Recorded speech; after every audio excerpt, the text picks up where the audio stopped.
नमस्कार, मी स्मिता कुलकर्णी एक कविता सादर करते. कुणी लिहिली माहिती नाही आहे, पण छान वाटली. मी नुसतं घरात म्हटलं मी नुसतं घरात म्हटलं की मी पंढरीच्या वारीला जाणार. मी नुसतं घरात म्हटलं की मी पंढरीच्या वारीला जाणार. पांडुरंगासोबत 4 गुजगोष्टी करणार.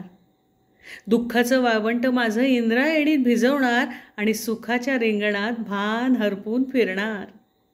तर केवढा कांगावा घरातल्या विठोबानं केला. कमरेवर हात घेत म्हणाला, मुलांचं काय, माझा डबा कोण देणार. आईशी बोललीस, काही जबाबदारीची जाणीव.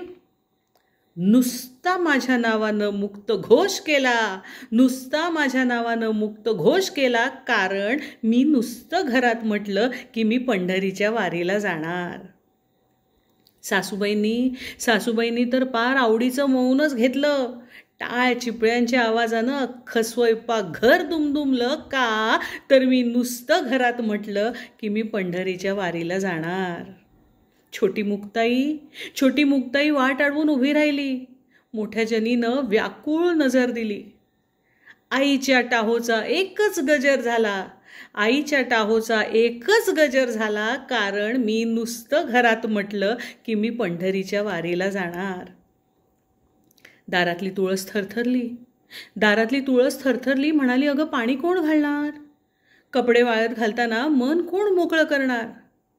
रांगोळी घालताना नवीन गणितं कोण मांडणार.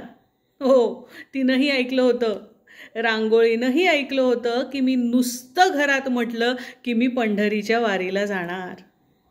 ती दारातूनच म्हणाली. रांगोळी म्हणाली, तू थांब इथंच, नको करूस वारी. अगं हीच तुझी पंढरी, भरला संसार घरी. पांडुरंगा हृदयी जन्मोजन्मी सलगी माझी. ती म्हणे, पांडुरंगा हृदयी जन्मोजन्मी सलगी माझी. कळवीत सारी त्याला सुख दुःख तुझी. अगं विठुराया उभ्या जगाची माऊली.